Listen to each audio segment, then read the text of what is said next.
Bismillahirrahmanirrahim. Assalamualaikum warahmatullahi wabarakatuh. Selamat pagi, salam sejahtera untuk kita sekalian.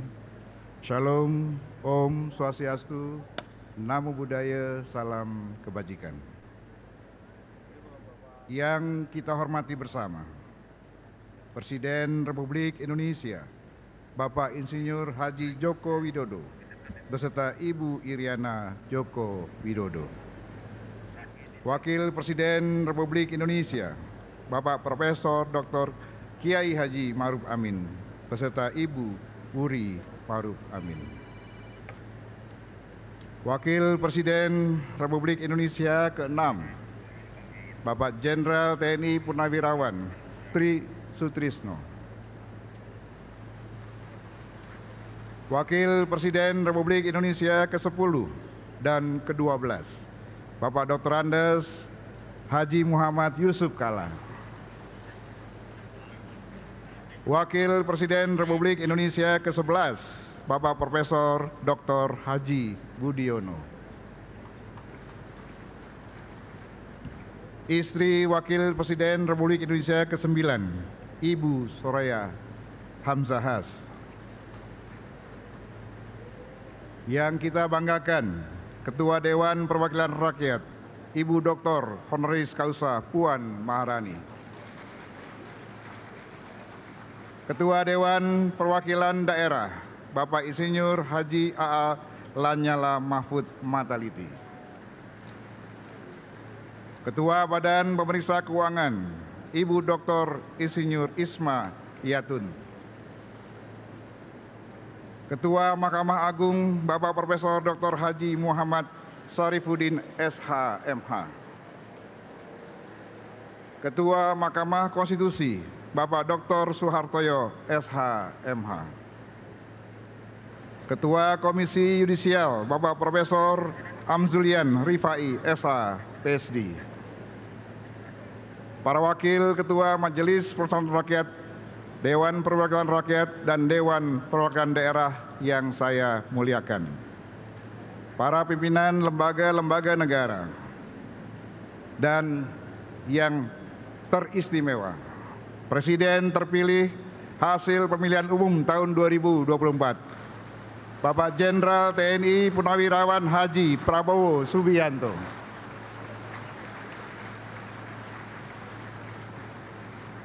Para Ketua Umum Partai Politik, PLT Ketua Umum Partai Golkar, Dr. Agus Gumiwang Kartasasmita. Boleh tepuk tangan.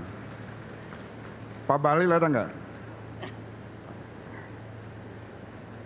Yang saya hormati dan kita banggakan, Ketua Umum Partai Gerindra, Jenderal TNI Purnawirawan Haji Prabowo Subianto. Ketua Umum Partai Nasdem, Dr. Honoris Causa, Dr. Andes Haji Surya Paloh. Ketua Umum Partai Kebangkitan Bangsa, Dr. Honoris Causa, Dr. Andes Haji Abdul Muhaimin Iskandar. Ketua Umum Partai Demokrat, Kandidat Dr. Haji Agus Harimurti Yudhoyono. Presiden Partai Keadilan Sejahtera, Haji Ahmad Saiku. Ketua Umum Partai Amanat Nasional, Dr. Honoris Causa Haji Zulkifli Hasan, SEMM. PLT Ketua Umum Partai Persatuan Pembangunan, Haji Muhammad Mardiono. Para anggota MPR, DPR, dan DPD yang kami muliakan, yang mulia para duta besar negara sahabat, para menteri Kabinet Indonesia Maju, Panglima TNI dan Kapolri, para insan pers, media cetak dan elektronik dalam dan luar negeri, para perwakilan teladan dari seluruh penjuru tanah air, para tamu undangan, serta teristimewa seluruh rakyat Indonesia yang berbahagia dimanapun Anda berada. Sidang majelis dan dewan, hadirin sekalian yang kami muliakan. Sesuai catatan daftar hadir yang disampaikan Sekretariat Jenderal, sampai saat ini telah hadir 528 anggota dari 711 anggota MPR, DPR, dan DPD. Dengan demikian, maka berdasarkan ketentuan pasal 66 ayat 5 Tata Tertib MPR dan pasal 281 ayat 1 Tata Tertib DPR serta pasal 256 ayat 5 Tata Tertib DPD, sidang telah memenuhi syarat untuk dibuka. Dengan mengucapkan Bismillahirrahmanirrahim, sidang tahunan MPR tahun 2024 dan sidang bersama DPR dan DPD tahun 2024 dengan agenda laporan kinerja lembaga-lembaga negara yang akan disampaikan oleh Presiden dan pidato kenegaraan Presiden dalam rangka memperingati hari ulang tahun ke-79 kemerdekaan Republik Indonesia kami buka dan dinyatakan terbuka untuk umum. Sidang majelis dan hadirin sekalian yang kami muliakan. Besok tanggal 17 Agustus 2024 kita akan merayakan sebuah momentum kesejaraan yang maha penting, yaitu ulang tahun kemerdekaan Indonesia yang ke-79. Sebagai umat beragama, marilah kita songsong dan maknai hari yang sangat penting itu dengan berdoa dan mengucapkan rasa syukur yang mendalam atas segala rahmat dan karunia yang telah dianugerahkan Tuhan yang Maha Kuasa kepada bangsa kita. Kita meyakini bahwa kemerdekaan yang kita nikmati selain dari perjuangan kemerdekaan adalah atas rahmat Tuhan yang Maha Esa. Dirgahayu negara tercinta Republik Indonesia. Merdeka! Merdeka! Merdeka! Bunga kenanga kuncup terbuka, burung berkicau di atas batu. Sudah 79 tahun Indonesia merdeka. Mari wujudkan Nusantara baru, Indonesia maju. Buah durian dari Medan, makan di bawah pohon beringin di pinggir jalan. Selamat datang para tamu undangan dalam sidang tahunan. Saudara-saudara sidang majelis dan dewan, hadirin sekalian yang kami muliakan. Momentum peringatan ulang tahun kemerdekaan adalah wahana introspeksi dan mawas diri untuk meninjau kembali makna kemerdekaan dalam perjalanan kehidupan kebangsaan kita. Apakah dalam usaha menuju cita-cita bangsa itu kita telah bergerak maju signifikan atau justru mundur ke belakang? Cita-cita bangsa Indonesia sudah jelas sebagaimana dirumuskan dalam pembukaan Undang-Undang Dasar 1945, yakni melindungi bangsa dan segenap tumpah darah Indonesia, memajukan kesejahteraan umum, mencerdaskan kehidupan bangsa, dan ikut melaksanakan ketertiban dunia yang berdasarkan perdamaian abadi dan keadilan sosial. Landasan-landasannya pun telah kita tetapkan bersama. Pancasila sebagai landasan ideologis, landasan moralitas dan landasan kepribadian bangsa Indonesia.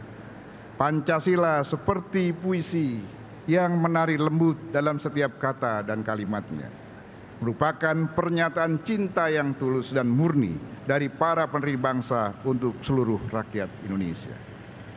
Ia bukan hanya sekedar 5 butir prinsip, tetapi merupakan sebuah komitmen yang mendalam, sebuah ikrar suci untuk menjaga dan merawat keberagaman serta persatuan kita. Sebagai landasan hukum dasar, sebagai norma dasar tata kehidupan negara dan masyarakat, kita memiliki Undang-Undang Dasar Negara Republik Indonesia tahun 1945. Sebuah dokumen yang bukan hanya menjadi landasan konstitusional bangsa, tetapi juga merupakan wujud nyata dan cita-cita para pendiri bangsa kita. Setiap pasal dan ayat dari Undang-Undang Dasar Negara Republik Indonesia tahun 1945, kita bisa merasakan getaran hati dan jiwa yang mendalam. Setiap kata adalah ungkapan kasih sayang dan dedikasi yang tulus dari para pendiri bangsa untuk merajut harapan bangsa yang lebih baik. Landasan-landasan ini sangat penting bagi setiap bangsa.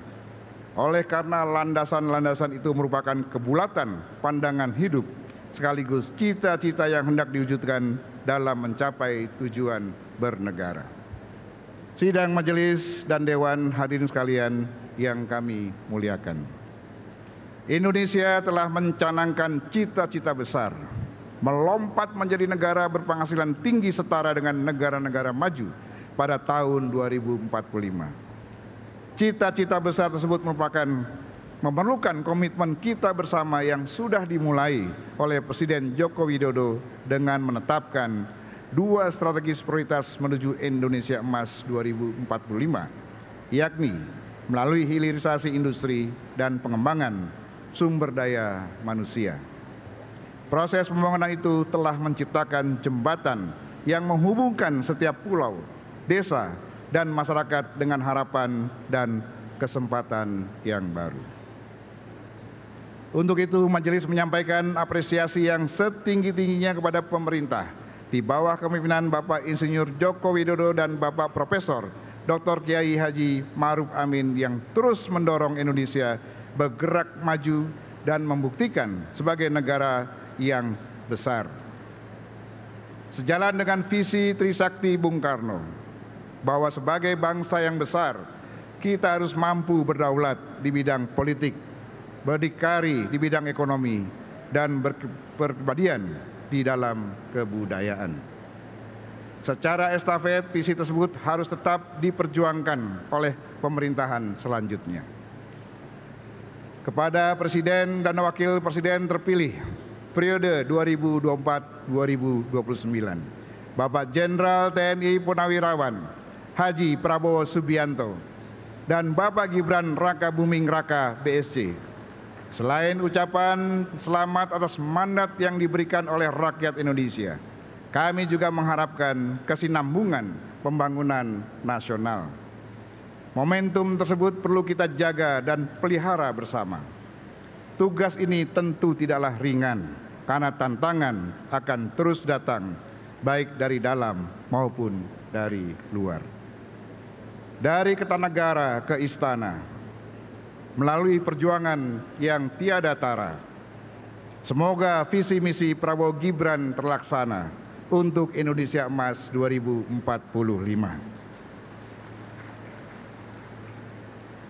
Pergi ke Solo makan soto, pulangnya ke Senayan. Selamat kepada Bapak Prabowo Subianto menjadi Presiden Republik Indonesia ke-8. Tepuk tangan untuk Pak Prabowo.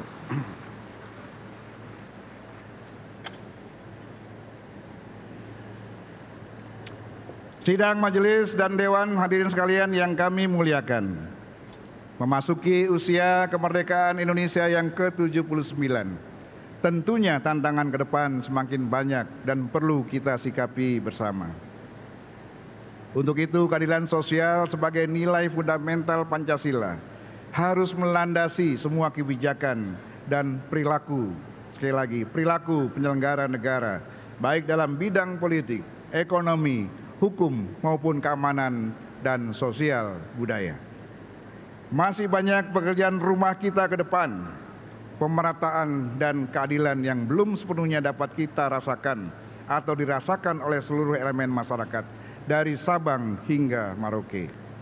Sayup-sayup masih kita mendengarkan aspirasi rakyat yang menyuarakan kerinduan akan kedamaian, keadilan, dan kesejahteraan.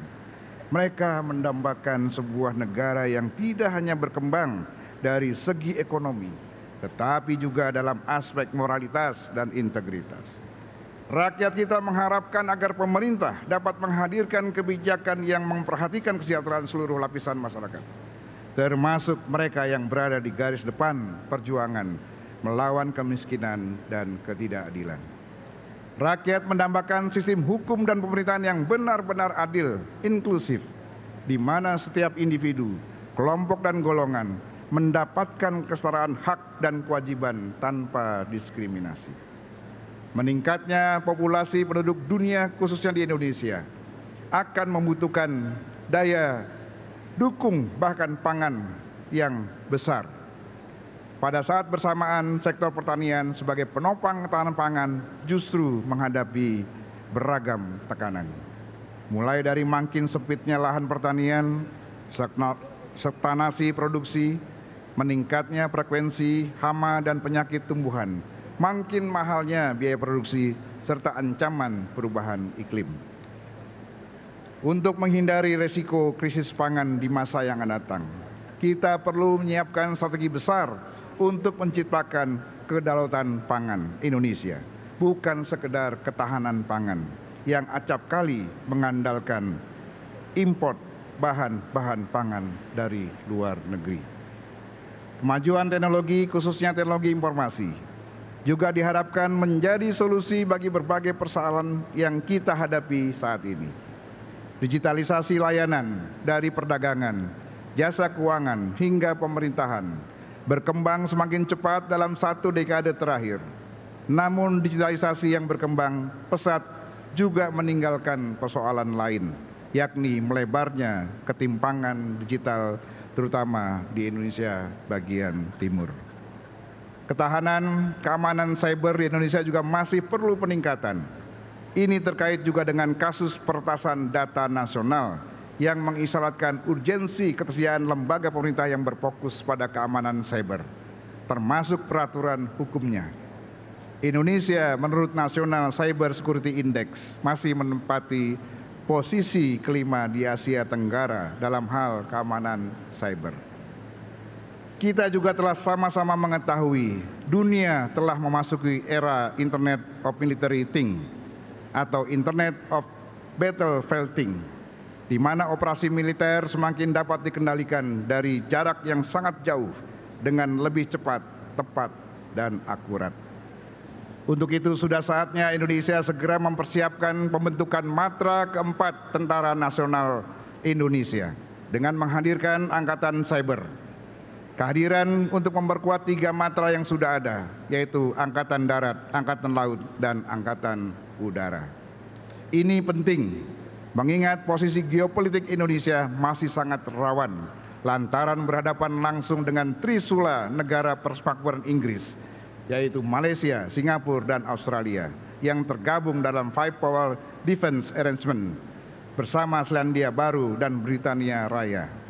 Dan si lain juga berada dalam arena pertarungan geopolitik Rusia, Tiongkok, dan Amerika.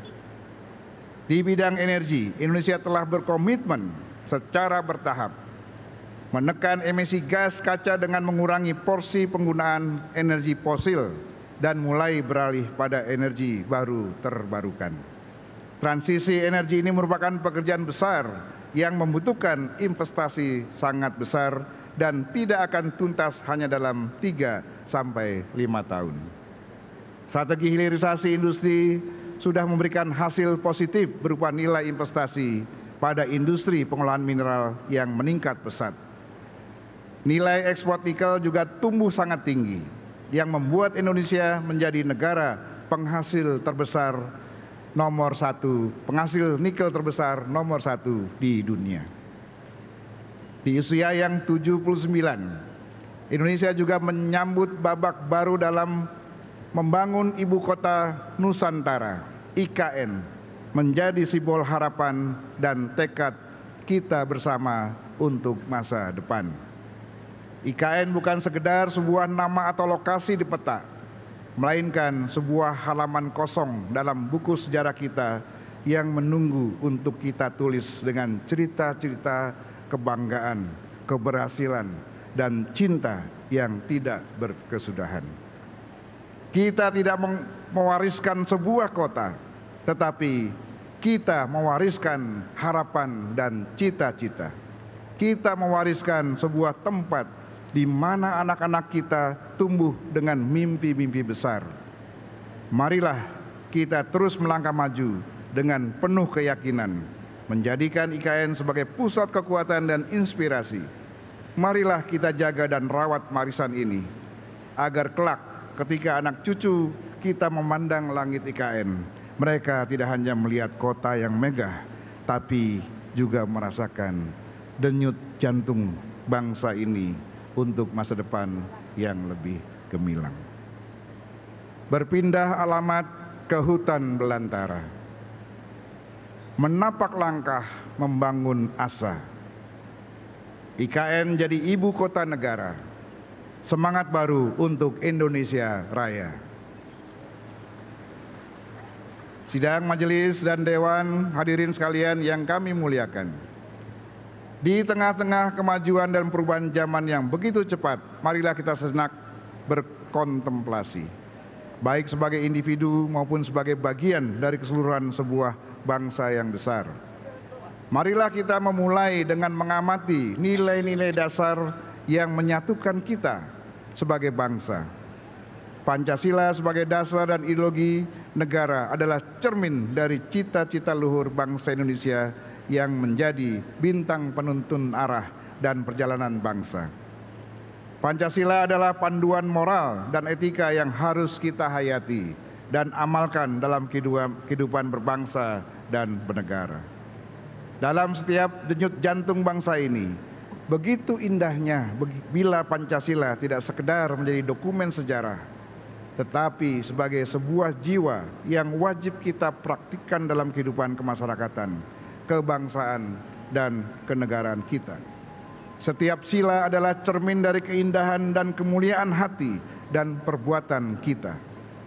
Ketuhanan yang Maha Esa mengajarkan kita untuk mencintai dan menghormati prinsip ketuhanan yang bersifat universal dengan mengamalkan keluhuran ajaran agama dan kepercayaan masing-masing.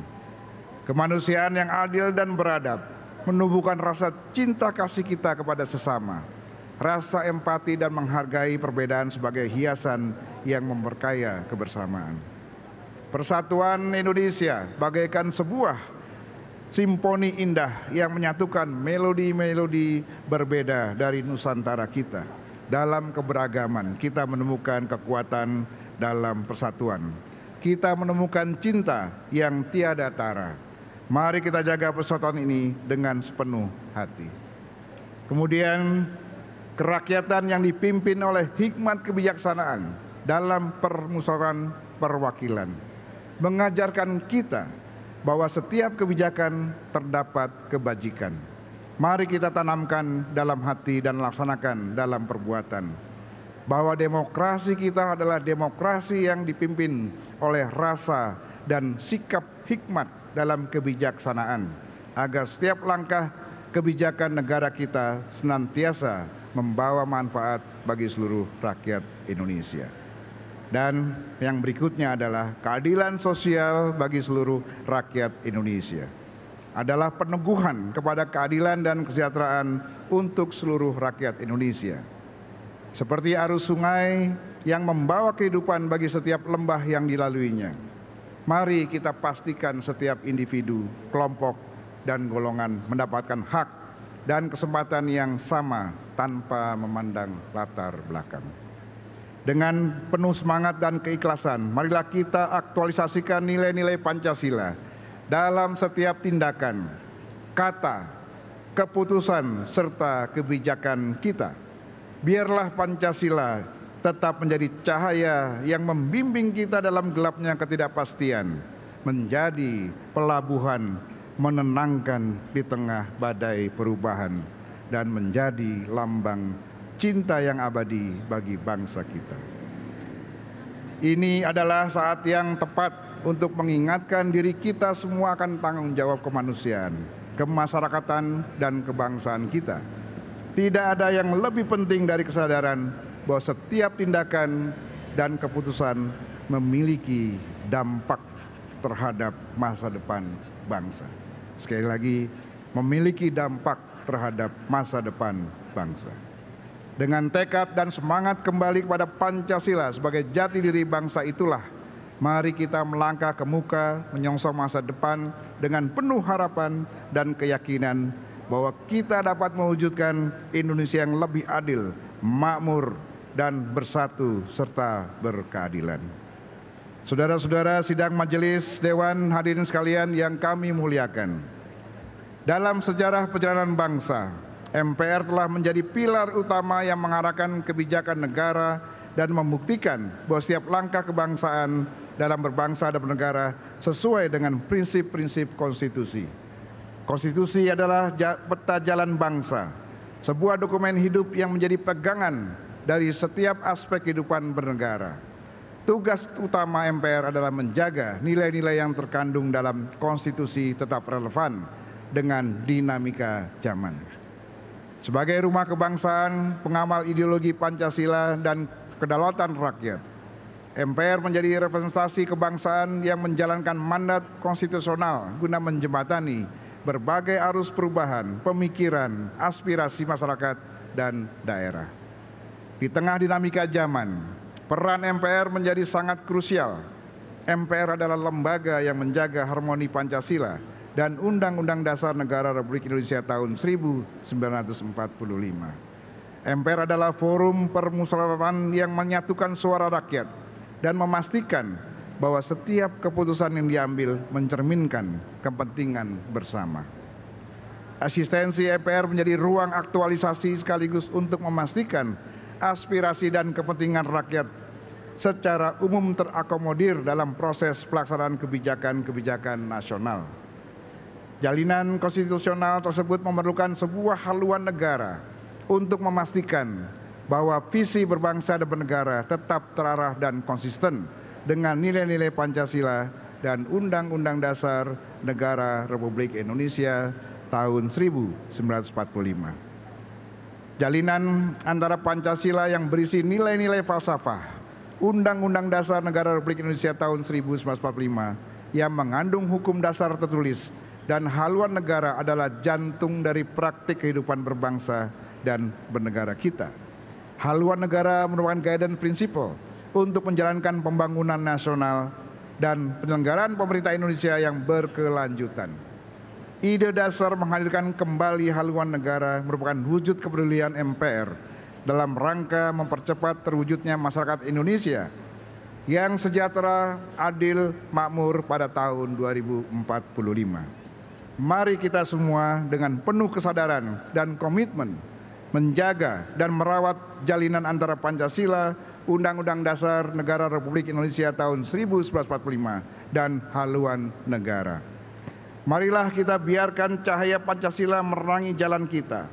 Nadi Undang-Undang Dasar Negara Republik Indonesia tahun 1945 menjadi keseimbangan. Dan haluan negara adalah jembatan menuju masa depan untuk menggenggam erat cita-cita luhur yang telah ditetapkan dan menjadikannya sebagai api yang terus membakar semangat kita. Setiap kebijakan, setiap program yang kita jalankan adalah cermin dari tekad kita untuk menjaga keutuhan dan kedaulatan bangsa, serta mengantarkan rakyat menuju kesejahteraan yang merata. Dengan mengucapkan Bismillahirrahmanirrahim, kami sampaikan pada forum yang mulia ini bahwa MPR telah menyusun rancangan pokok-pokok haluan negara tersebut yang akan disampaikan dalam sidang akhir masa jabatan MPR RI periode 2019-2024 untuk menjadi rekomendasi pembahasan dan putusan bagi MPR Republik Indonesia periode berikutnya. Insya Allah dengan adanya pokok-pokok haluan negara akan menghasilkan penataan dan pengaturan kembali penyelenggaraan negara yang harmonis, demokratis, dan berkualitas. Karena pokok-pokok haluan negara akan menjadi pokok panduan bagi seluruh penyelenggara negara. Dengan haluan negara sebagai kompas kita, Indonesia akan terus maju, menggapai bintang-bintang dan menyongsong hari esok dengan penuh keyakinan dan kebanggaan. Saudara-saudara sekalian, Bapak Presiden yang saya hormati, sidang majelis dan dewan hadirin semua yang kami muliakan.